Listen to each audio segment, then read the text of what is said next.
तो दोस्तों आज हम फिर से आपके लिए लेकर आए हैं देश दुनिया की तमाम ताज़ा बड़ी खबरें। सबसे पहली बड़ी खबर में आपको बताएंगे कि जवान फिल्म को सुपरहिट कराने के लिए धोती कुर्ता पहनकर तिरुपति मंदिर पूजा करने पहुंचे शाहरुख खान। मुसलमानों ने किया विरोध, कहा आप बन जाओ हिंदू।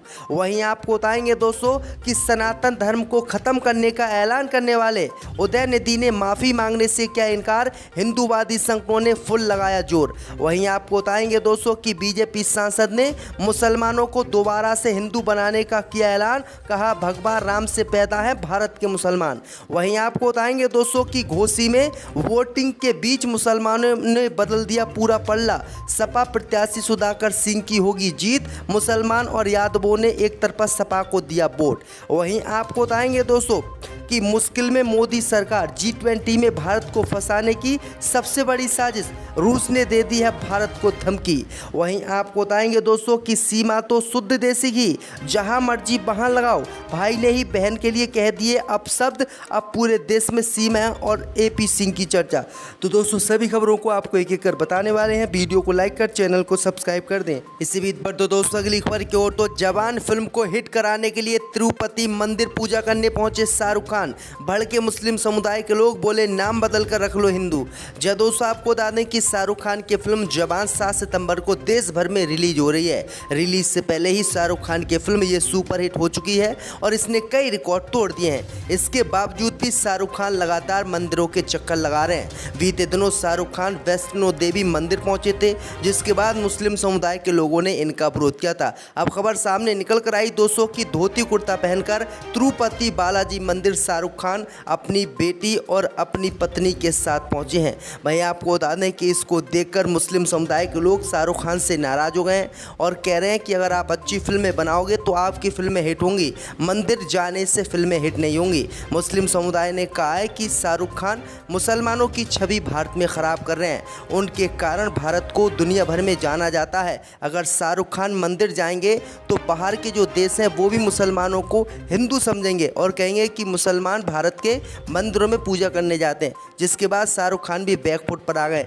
आपकी क्या राय दोस्तों, शाहरुख खान को मंदिर जाना चाहिए नहीं? हमें कमेंट करके जरूर बताएं। इसी बीच पर तो दोस्तों अगली खबर की ओर, तो हिंदू धर्म को खत्म करने का ऐलान करने वाले स्टालिन के बेटे ने माफी मांगने से किया इनकार। हिंदू संगठनों ने लगाए फुल जोर। दोस्तों आपको बता दें कि बीते दिनों तमिलनाडु के मुख्यमंत्री M.K. स्टालिन के बेटे ने हिंदू धर्म को खत्म करने का ऐलान किया था और हिंदू धर्म की कोरोना महामारी, डेंगू और मलेरिया से तुलना कर दी थी, जिसके बाद हिंदूवादी संगठनों ने इनसे बयान वापस लेते हुए माफ़ी मांगने की बात कही थी। लेकिन आपको बता दें कि अब M.K. स्टालिन के बेटे उदयनिधि स्टालिन ने माफ़ी मांगने से साफ इनकार कर दिया है। हिंदूवादी संगठनों ने फुल जोर लगा लिया, लेकिन उन्होंने उनके सामने झुकने से इनकार कर दिया और कहा कि मैं अपने बयान पर कायम हूँ और मुझे हिंदू धर्म हर कीमत पर ख़त्म करना है। वहीं आपको बता दें कि हिंदू समुदाय के लोग भी अब इनके सामने पस्त हो गए। तो ये बड़ी अपडेट आ रही दोस्तों कि उन्होंने माफ़ी मांगने से साफ इनकार कर दिया है और बयान भी वापस लेने से मना कर दिया है, जिसके बाद कई हिंदूवादी संगठनों ने इनका सर कलम करने पर करोड़ों रुपये के इनाम भी लगाए हैं। इसी बीच पर तो दोस्तों अगली खबर की ओर, तो भारत के मुसलमानों को हिंदू बनाएंगे, बीजेपी सांसद साक्षी महाराज किया ऐलान। दोस्तों आपको बता दें कि भारतीय जनता पार्टी के सांसद साक्षी महाराज अपने विवादित बयानों को लेकर हमेशा सुर्खियों में रहते हैं। हाल ही में उन्होंने एक बार फिर से मुसलमानों को लेकर विवादित बयान दे दिया है, जिसके बाद उनका देश में विरोध शुरू हो गया है। बीजेपी सांसद साक्षी महाराज ने दावा किया है कि भगवान श्री राम मुसलमानों के पूर्वज थे, कुल मिलाकर मुसलमान ओल्ड हिंदू हैं। उन्होंने दावा किया है कि धीरे धीरे सब इस बात को स्वीकार कर लेंगे और मुसलमान से हिंदू बन जाएंगे और फिर पूरा भारत हिंदू होगा, क्योंकि जब राम थे तब भारत में एक भी मुसलमान नहीं था। वहीं आपको बता दें कि साक्षी महाराज के इस बयान का जबरदस्त मुस्लिम समुदाय के लोगों ने विरोध किया है। तो किस तरह से ये गलत सी बयान देते रहते हैं। इसी बीच पर तो दोस्तों अगली खबर की ओर, तो उत्तर प्रदेश की घोसी उपचुनाव में वोटिंग के बीच मुसलमानों ने पलट दिया खेल, समाजवादी पार्टी की हो रही है जीत। दोस्तों आपको बता दें कि उत्तर प्रदेश के घोसी विधानसभा सीट पर हो रहे उपचुनाव के लिए मतदान शुरू हो गया है। वोटिंग के बीच समाजवादी पार्टी के प्रत्याशी सुधाकर सिंह ने प्रशासन पर गंभीर आरोप लगाए हैं।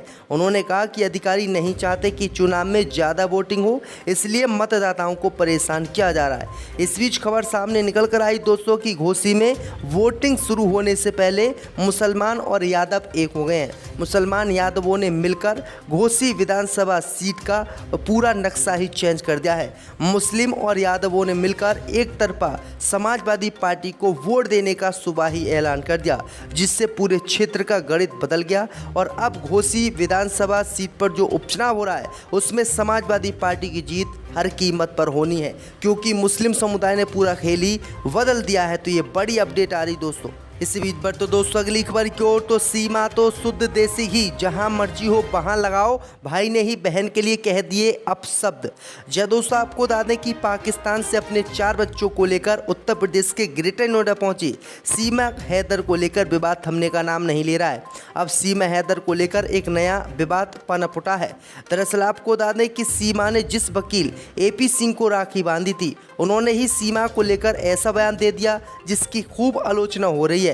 सीमा को भारत की नागरिकता दिलवाने की जद्दोजहद में लगे वकील AP सिंह से जब पूछा गया कि सीमा हैदर और सचिन मीणा की कहानी पर एक फिल्म बन रही है, अमित जानी नाम के एक व्यक्ति इन पर फिल्म बना रहे हैं, क्या आपको इसकी जानकारी है?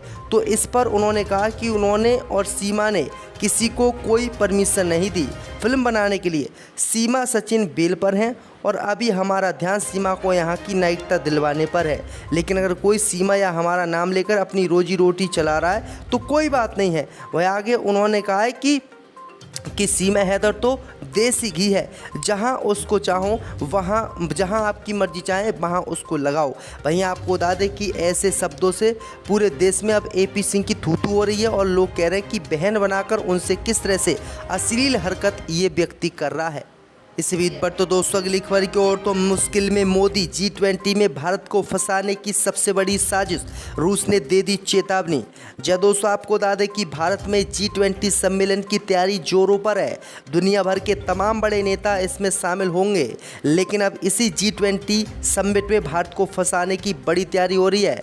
कुछ पश्चिमी देशों चीन और यूक्रेन ने ऐसे बयान दिए जिसकी वजह से रूस भड़क उठा है। रूस ने एक ऐसा कदम उठाने की बात कही है जिससे मोदी सरकार को बड़ा नुकसान होगा। रूस के विदेश मंत्री सरगेई लावरोव ने धमकी दी कि G20 बैठक के बाद आने वाले ज्वाइंट डेक्लेरेशन यानी संयुक्त घोषणा पत्र में उनके विचारों को जगह नहीं दी गई तो रूस इस ज्वाइंट डेक्लेरेशन को ब्लॉक कर देगा। रूस ने यह भी कहा है कि ज्वाइंट डेक्लेरेशन में यूक्रेन के मुद्दे का जिक्र ना हो। ये एक ऐसा विषय है जिस पर भारत का नियंत्रण नहीं है। भारत G20 के देशों को रूस का विरोध करने से तो रोक सकता है, लेकिन भारत इन देशों को यूक्रेन का मुद्दा उठाने से कैसे रोक पाएगा, जिसके बाद अब मोदी बुरी तरह से इस मामले को लेकर फंस गए हैं। इसी बीच पर तो दोस्तों अगली खबर की ओर तो मोहन भागवत के बयान पर मौलाना अरशद मदनी खफा, बोले हम भारतीय हैं, हिंदू नहीं। जय दोस्तों, आपको बता दें कि जामियत उलमाए हिंद के राष्ट्रीय अध्यक्ष मौलाना अरशद मदनी ने विपक्षी गठबंधन इंडिया का पूर्ण समर्थन करते हुए कहा कि देश में नफरत के माहौल की समाप्ति के लिए राजनीतिक बदलाव आवश्यक है। कहा कि अगर विपक्षी दल एकजुट नहीं रहे तो स्वयं उनका अस्तित्व भी खतरे में पड़ जाएगा। मीडिया को जारी बयान में मौलाना मदनी ने आरोप लगाया कि RSS हिंदू और मुसलमानों के बीच शांति, एकता, प्रेम और सद्भाव को बढ़ावा देने की प्रतिबद्धता से पीछे हट गया है। उन्होंने RSS प्रमुख मोहन भागवत के हालिया बयान पर कड़ी आपत्ति दर्ज कराई। उन्होंने RSS प्रमुख मोहन भागवत के इस बयान की आलोचना की कि हर हिंदुस्तानी हिंदू है। मदनी ने कहा कि हर हिंदुस्तानी हिंदू नहीं बल्कि भारतीय है। इसी बीच पर तो दोस्तों अगली खबर की ओर तो M.K. स्टालिन के बेटे को बाबा धीरेन्द्र शास्त्री ने बताया रावण। जय दोस्तों, आपको बता दें कि तमिलनाडु के मुख्यमंत्री M.K. स्टालिन के बेटे उदयनिधि ने सनातन धर्म पर दिए बयान के बाद बवाल मचा हुआ है। जहां बीजेपी संघ ने इस बयान को लेकर उदयनिधि और इंडिया गठबंधन पर निशाना साधा है, तो वहीं अब बागेश्वर धाम के बाबा धीरेन्द्र शास्त्री ने भी अपनी प्रतिक्रिया देते हुए रावण के खानदान से इनकी तुलना कर दी है। धीरेन्द्र शास्त्री ने कहा कि ये रावण के खानदान के लोग हैं। उन्होंने कहा कि जब तक जल और सूर्य रहेगा तब तक सनातन बना रहेगा। तो ये बड़ी अपडेट आई दोस्तों कि किस तरह से ये बाबा लगातार विवादित बयान खुलेआम देते रहते हैं।